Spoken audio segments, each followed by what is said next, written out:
enlazarte a este video. Estamos comenzando una serie bajo el nombre En el Monte, hablando acerca del Evangelio de Mateo. Es una alegría que te hayas enlazado por medio de las redes sociales. Estamos en la congregación cristiana Roca Fiel en la ciudad de Santa Cruz y te damos la bienvenida. ¿Qué tal si aplaudimos a Jesús y comenzamos esta segunda sección?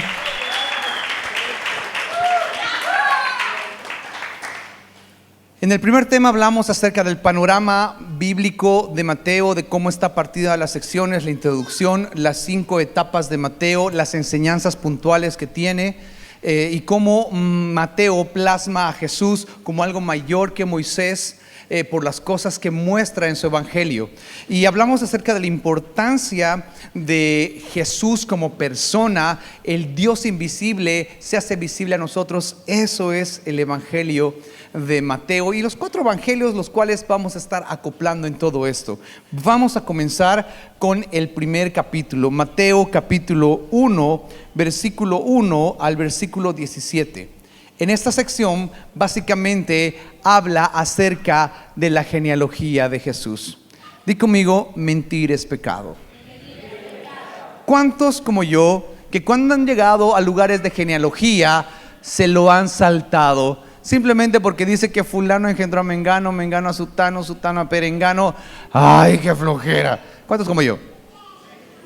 Está bien, está bien. Todo lo hicimos porque a veces estas secciones son un poquito difíciles de poder comprender qué nos quiere decir Dios. Pero si usted y yo revisamos el libro de 2 Timoteo, Pablo le dice a él que toda la escritura es inspirada por Dios y es útil para enseñar, para redarguir, para instruir en justicia. Entonces esto es parte de la escritura. Entonces las genealogías tienen que darnos a cada uno de nosotros enseñanza, exhortarnos, alentarnos. Y ese es el objetivo de estos primeros 17 versículos, donde habla y titula, si usted tiene una Reina Valera, acerca de la genealogía de Jesús. Así que, ¿qué tal si lo leemos juntos?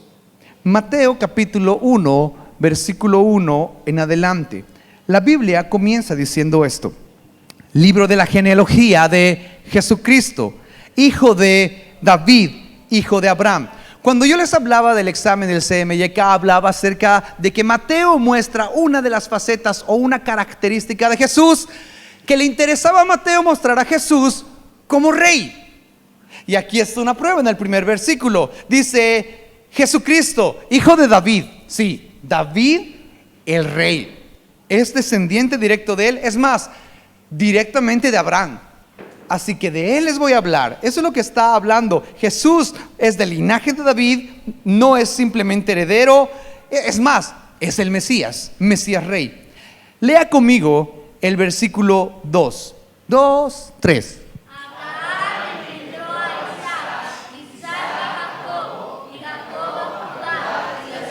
Me toca. Judá engendró a Tamar, a Fares, a Sara, Fares a Esrom y Esrom a Aram. Vamos.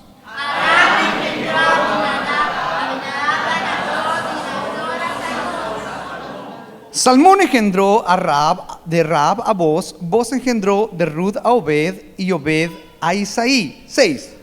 Isaí engendró al rey David, y el rey David engendró a Salomón, de la que fue mujer de Urías.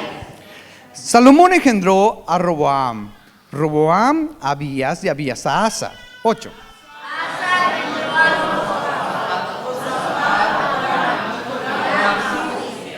Usías engendró a Jotam, Jotam a Acaz y Acaz a Ezequías. 10. Ezequías engendró a Manasés, Manasés a Amón y Amón a Josías. Josías engendró a Jeconías y a sus hermanos en el tiempo de la deportación a Babilonia. Versículo 12.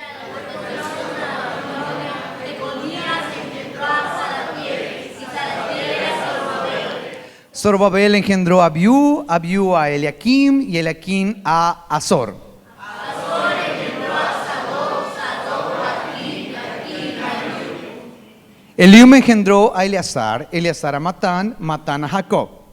Y Jacob engendró a José, marido de María, de la cual nació Jesús llamado Cristo.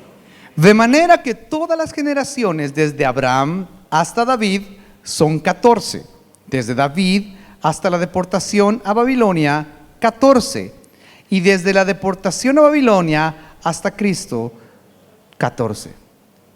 Si uno revisa el Evangelio de Marcos, Marcos no habla acerca de la genealogía de Jesús. El que sí habla acerca de la genealogía de Jesús es Lucas. Lucas está escribiendo una carta, por más de que Lucas no era discípulo directo de Jesús, él es el doctor Lucas, es más amigo de Pablo. Pero cuando Lucas tiene que explicar el Evangelio, le escribe a un cristiano y el cristiano le dice: voy a explicarte y voy a reunir todas las historias para que realmente entiendas claramente este Evangelio. Y lo que hace Lucas es escribir la genealogía de Jesús en el capítulo 3 de su Evangelio, en el versículo 23. Permítame leerle esta sección.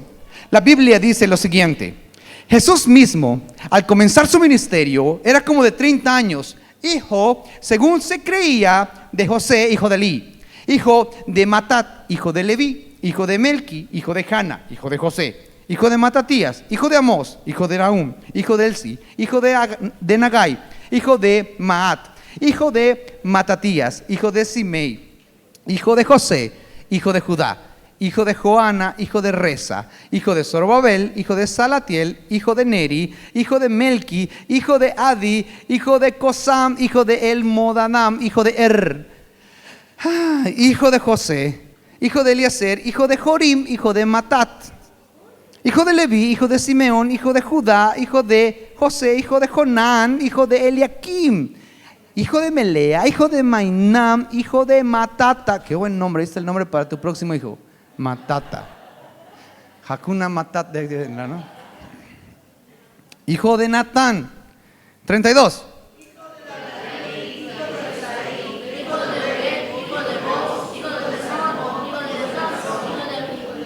Hijo de Aminadab, hijo de Aram, hijo de Rom, hijo de Fares, hijo de Judá, hijo de Jacob, hijo de Isaac, hijo de Abraham, hijo de Tare, hijo de Nacor, hijo de Serug, hijo de Ragbaún, hijo de Peleg, hijo de Beber, hijo de Sala, hijo de Caimán, hijo de Arfaxad, hijo de Sem, hijo de Noé, hijo de Lamec, hijo de Matusalem, hijo de Enoc, hijo de Jared, hijo de Mahalalel, hijo de Cainán, hijo de Enos, hijo de Sed, hijo de Adán, hijo de Dios. Si usted siguió con el play en el video, lo felicito. Al igual que toda la iglesia, a usted le gusta leer la Biblia, así que un aplauso a Jesús por la genealogía. Pero si usted adelantó el video, no hay problema. Llegue hasta el punto donde dice hijo de Adán, hijo de Dios. Pregunta: ¿notaste la diferencia? ¿Te diste cuenta de la diferencia? Algunos le cayeron: está clarísimo. Amén. ¿Oramos? ¿Nos vamos? Amén. Gracias, Señor. No.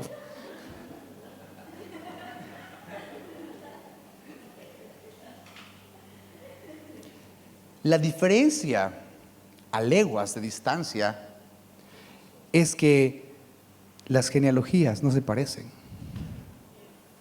Las genealogías no son iguales. Hice un cuadrito. Miren, en este lugar está la genealogía de Mateo. Mateo termina en Jesús, obviamente. Y también está José, marido de María. Lo mismo pasa en Lucas. Pero a partir de ahí se deschaveta. Porque aquí aparece un Jacob, un Matán, un Eleazar, Elium en Mateo. Pero en Lucas aparece un Elí, Matat, Leví, Melqui, Joana. Y algo está medio extraño.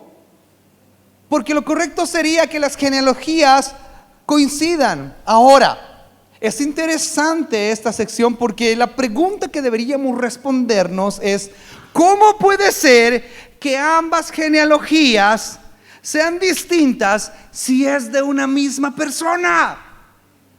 ¿Cómo podría ser? Mateo es interesante porque Mateo parte desde Abraham en adelante y Lucas hace de Jesús para atrás. Mateo es de Abraham para adelante, Lucas de Jesús para atrás hasta llegar a Adán. Lucas siempre presenta el Evangelio desde la perspectiva de un médico. Y lo que a él le interesa es mostrar a Jesús como hombre. Entonces, lo que va a hacer es llevar la genealogía hasta el punto en el que se encuentra el primer hombre, porque quiere mostrar que Jesús es hombre. Ahora, Mateo quiere mostrar el linaje de Jesús. Por eso pasa por David y termina en Abraham. Él es hijo de Abraham. Él es heredero de estas promesas. Ahora, para solucionar este conflicto, porque estoy seguro que un día usted se va a encontrar con uno de esos que les gusta garrotear a los cristianos y agarrar de bibliazos a otros para decir que la Biblia se contradice. Y si usted se ha encontrado alguna vez con una persona que le dice, mira, las genealogías de Jesús son diferentes, y uno se queda como que, ay, ¿en serio? ¿Habían sido diferentes? Yo no sabía. Ay, perdón, hermanito, es que yo solamente soy de esos cristianos que lee el versículo que le salta en Facebook. Yo ni idea, no sé. Error de la Reina Valera debe ser. Para que no respondamos de esta manera, pues aquí está una tablita comparativa. Si no te has topado con uno, yo me he topado por lo menos con unos 3 y me agarró a bibliazos y medio que he salido vivo, pero he hecho una tabla para poder entender un poquito la diferencia entre estas dos genealogías. Voy a ir por la genealogía de Lucas, que empieza en Dios, y le puse una enumeración a este lado. Y aquí está vacío porque en la genealogía de Jesús plasmada por Mateo no aparecen ninguno de los que están acá. Esos de acá aparecen solamente en Lucas, hasta que llega el personaje número 21. Siguiente, por favor. Cuando entra el 21 termina Taré, y las dos genealogías son idénticas porque anclan con Abraham.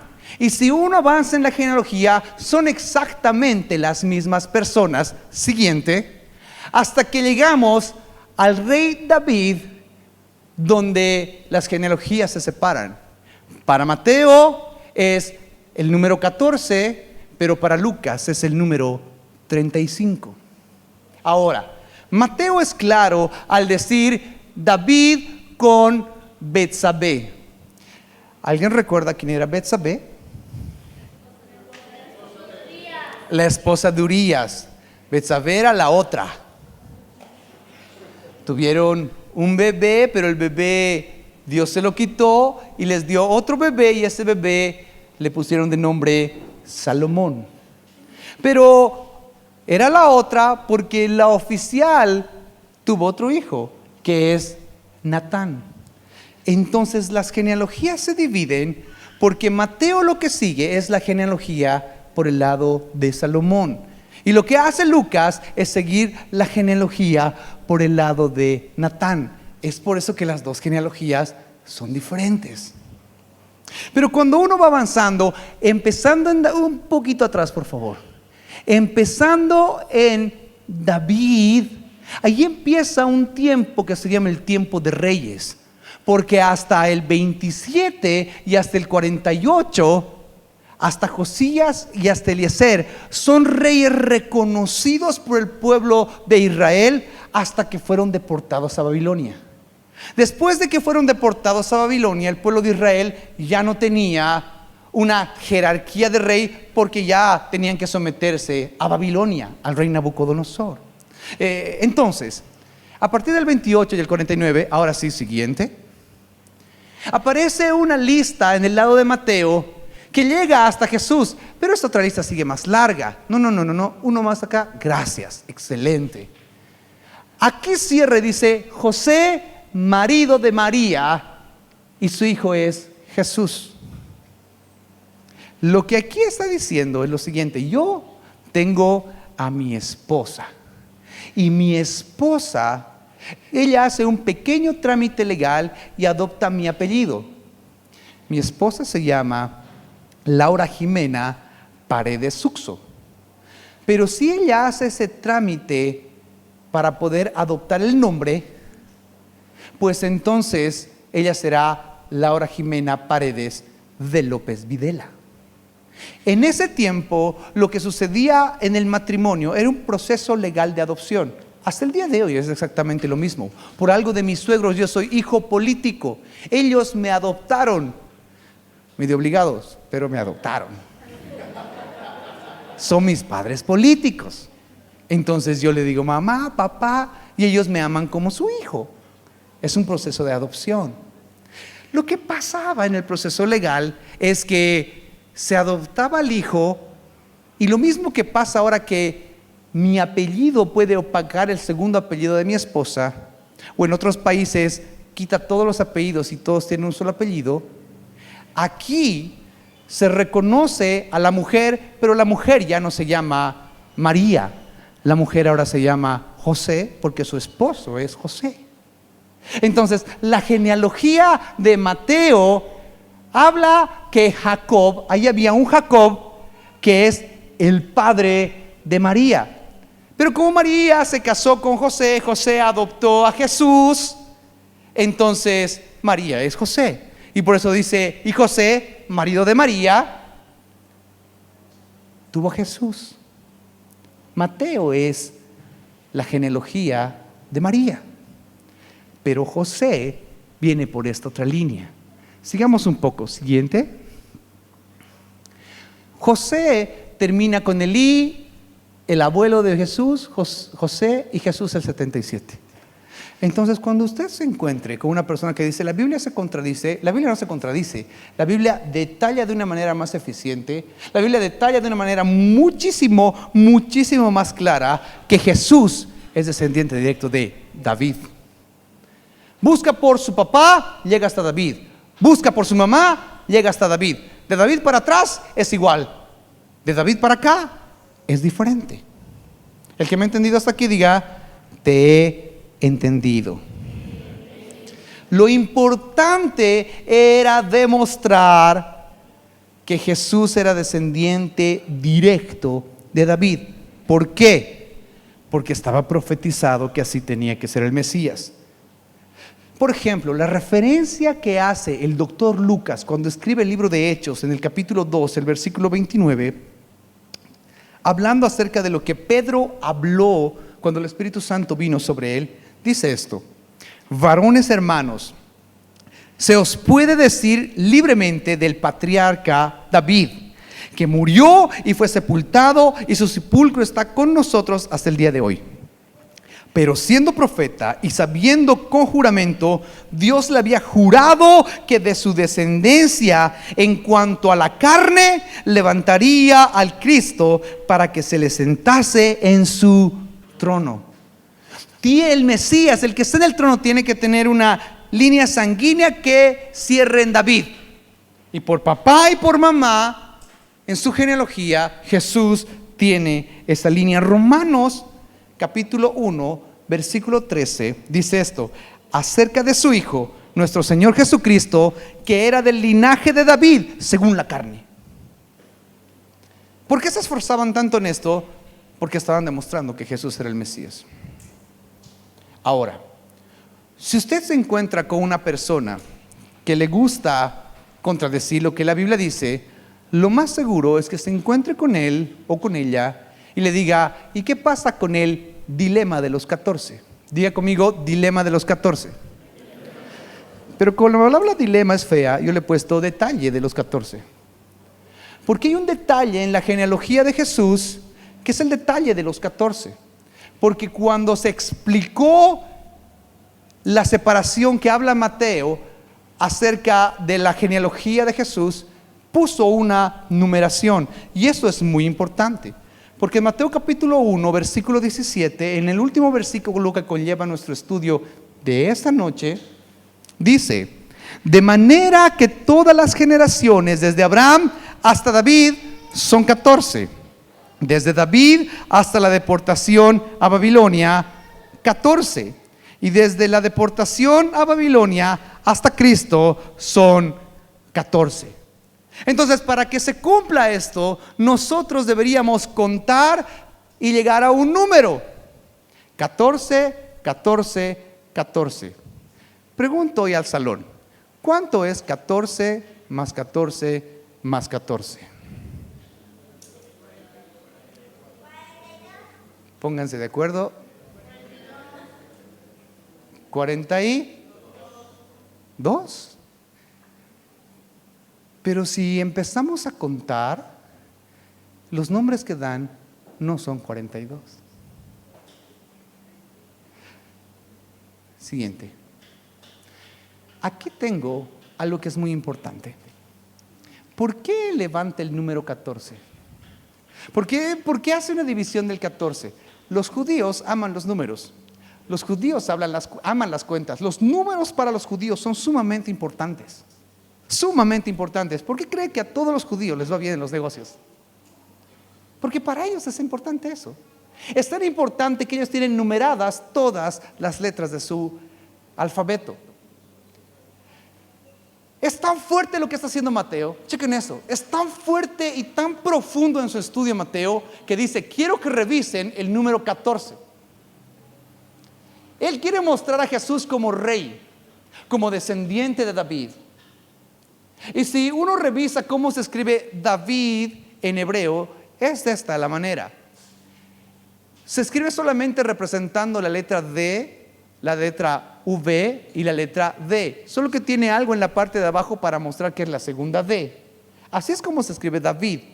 La numeración de David es 4, la V es 6 y es 4. ¿Cuánto es 4 más 6 más 4? 14. Entonces lo que está haciendo Mateo es explicar y decir, realmente Él es rey. Revisen 14, 14 y 14. Uno con ganas de contar, lo que va a hacer es siguiente: poner en la lista y darse cuenta de que si pone los primeros 14, porque dice de Abraham hasta el rey David, serán 14. Y luego vamos a contar otros 14, y luego vamos a contar los 14, y ¡oh, sorpresa! No hay 14. Queda uno volando. Ahí está, la Biblia está mal. No es 14, Jesús no cumple las características. Y tratar de buscar una contradicción en esa sección. Yo sé, un día usted se va a encontrar con una persona que le diga, no hay esos 14. Y se va a acordar de esta conferencia, de esta charla. Y ahí va a decir, gracias al pastor Alejandro, gracias que lo has usado. Por el momento aguánteme esta cosa tediosa. Todo está en revisar de forma correcta el pasaje. Porque el pasaje dice lo siguiente: de la manera que todas las generaciones desde Abraham hasta David son 14. ¿Cuántas son desde Abraham hasta David? 14. Y luego dice desde David hasta la deportación de Babilonia. Cabe decirse que para contar una vez más 14, Mateo está tomando en cuenta a David. Si uno cuenta de manera lineal, va a empezar a contar desde Salomón. Pero Mateo no dice eso. Mateo dice desde David. Cuenten 14. Entonces, ahí el número 1 ya no es Salomón, ahí el número 1 es David. Y luego dice de la deportación de Babilonia hasta Cristo 14.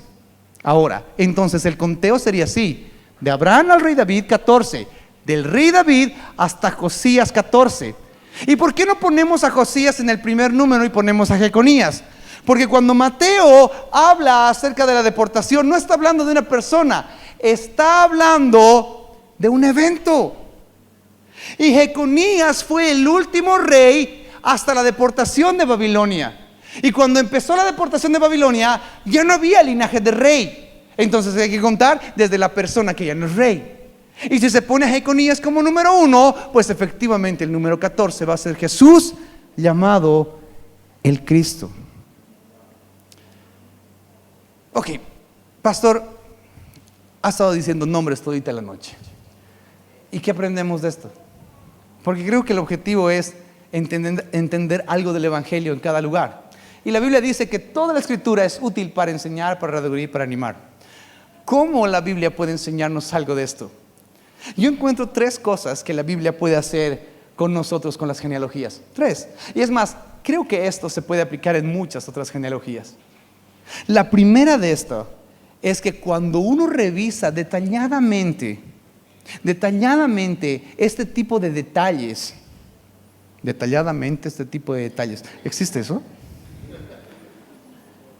Uno puede darse cuenta de que Dios siempre cumple su palabra.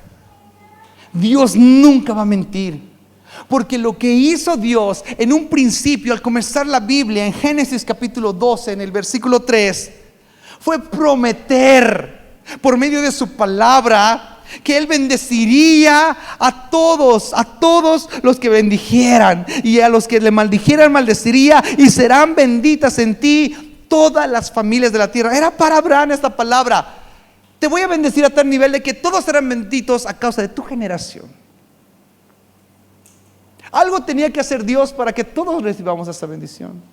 Es más, en Génesis 22, 18 dice: en tu simiente, en singular, tu simiente.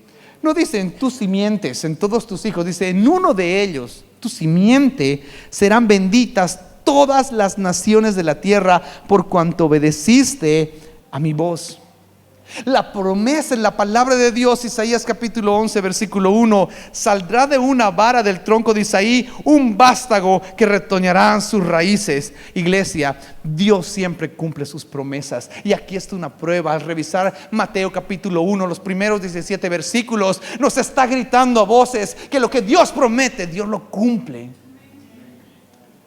Y si uno revisa cada pasaje, se darán cuenta que antes estaba escrito en el Antiguo Testamento y Dios lo cumplió.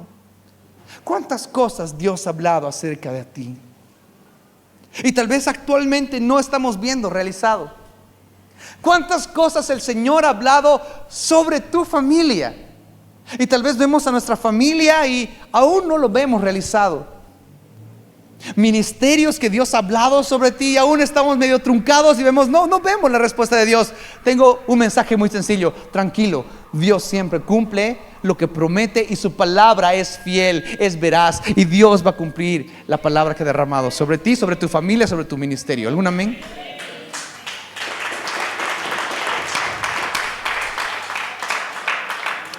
Cuando reviso los primeros 17 versículos, me puedo dar cuenta que esto me grita voces y me demuestra que a Dios le importa mucho la historia. Dios está muy interesado en la historia. Demuestra que Dios interactúa con personas reales en esa historia. Es más, me animo a decir que el apóstol Pablo creía fielmente en la importancia de la historia de nuestra fe. Nuestra fe está fundamentada en Jesucristo, pero para que esa fe sea real, tiene que estar basada en una larga historia que empieza en Génesis. Si no abrazamos desde el Génesis hasta llegar a este punto, pasar toda esa línea y llegar a las cartas de Pablo, nuestra fe no tiene sentido. Pablo firmemente lo creía. La historia de nuestra fe tiene que ser fortalecida. Después de todo, si aunque Jesús hubiera vivido, hubiera muerto y hubiera resucitado y no estaría en el registro de la historia, vana sería nuestra fe. Pablo lo decía de la siguiente manera en 1 Corintios capítulo 15 versículo 14: y si Cristo no resucitó, vana es entonces nuestra predicación, vana es también nuestra fe. Démonos cuenta que cuando ellos predicaban, en ese momento las cartas de Pablo eran algo nuevo, era una predicación como usted y yo la recibimos cada domingo, como tú y yo lo vemos en un video. Ellos no tenían video. Ellos tenían que esperar una carta de Pablo para que alguien se pare y la lea, y era una prédica en Full HD en ese tiempo. La primicia de Pablo, la última prédica de Pablo, la carta a los colosenses. Chicas, ¿y qué es lo que hacía Pablo? Pablo todo el tiempo mencionaba libros que ya conocían: el Pentateuco, los profetas mayores, los profetas menores, los libros poéticos.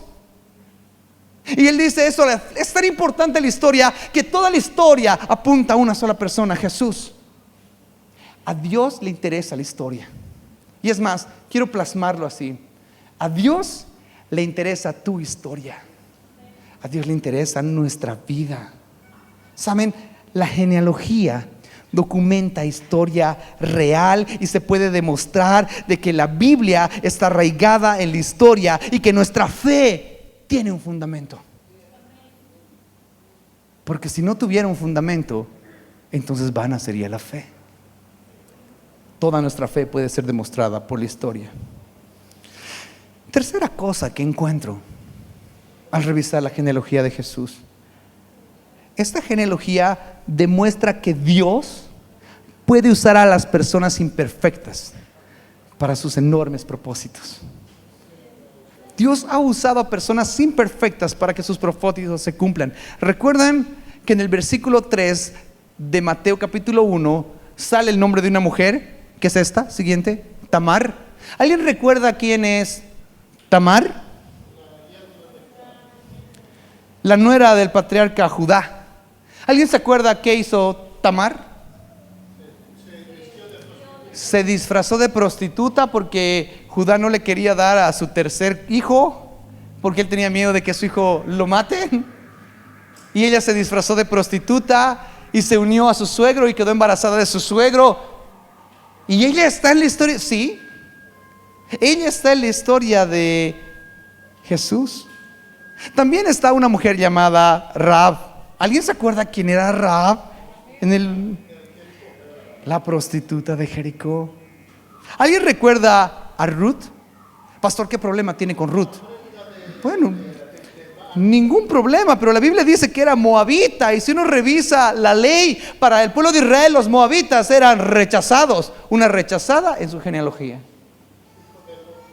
¿Recuerdas también a David? ¿Quién era David? Yo te lo digo, el rey. Pero ¿sabes qué? David también era un asesino y un adúltero. ¿Y qué tal Salomón? Salomón, que tomó mujeres extranjeras y guardó tesoros terrenales.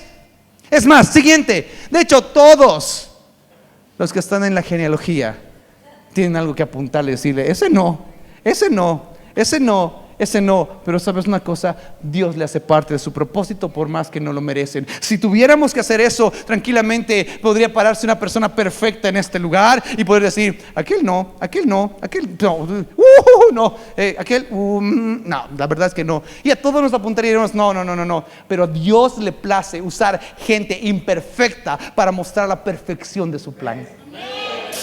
Me fascina la genealogía de Jesús, porque me fortalece y debe fortalecer nuestros corazones para entender que aunque somos imperfectos, Dios puede usarnos. Así que aquí no se admiten personas perfectas, porque los imperfectos Dios usa para magnificar su gloria. Amén. Y la cuarta cosa que entiendo al ver la genealogía de Jesús es que la genealogía de Jesús demuestra que Dios se preocupa por las familias. Dios tiene un principal interés por la familia. La atención especial que le da la Biblia al listado de la descendencia de Jesús nos demuestra el valor que tiene Dios en su corazón con las familias. Tu familia es importante para Dios. Y que valoremos y honremos a nuestra familia es importante. La genealogía de Jesús en Mateo 1 y en Lucas capítulo 3 demuestra que Jesús era 100% humano y además era 100% Dios. Por lo tanto, Cristo tenía una familia terrenal como la tenemos nosotros. Y Jesús experimentó el gozo porque tenía familia. Se alegró con su familia. Te aseguro que también experimentó el dolor de tener una familia. Te aseguro que a la familia que tenía un perro también se le murió su perro. También se le murió el tío tercero o cuarto por el lado de su mamá. Te aseguro que en cierto momento también tuvieron que pasar tal vez escasez para forjar carácter. También experimentó las pruebas y las tentaciones que conlleva estar en un cuerpo humano. Es más, quiero cerrar esta sección porque consumí mis 45 minutos en decir lo siguiente. Hebreos capítulo 4 versículo 15. Porque no tenemos un sumo sacerdote que no pueda compadecerse de nuestras debilidades, sino uno que fue tentado en todo según nuestra semejanza, pero sin pecado. Acerquémonos pues confiadamente al trono de la gracia para alcanzar misericordia y hallar gracia para el oportuno socorro. Entender que Jesús padeció todas estas cosas, comprender que Jesús padeció todos estos conflictos, problemas, debería traernos paz, debería traernos consuelo. debería traernos alegría, porque Él sufrió todo lo que hemos padecido y podemos correr a Él. Eso es lo que puedo encontrar al revisar los primeros 17 versículos. La genealogía de Jesucristo. El que me ha entendido, diga, te he entendido. Y dé un aplauso a Jesús porque Él es maravilloso. Gracias por su tiempo. La siguiente semana vamos a revisar el capítulo 1, versículo 18 en adelante. Así que te animo a que esta semana podamos leer e inquirir en esto. ¿Les parece si oramos y cerramos este tiempo?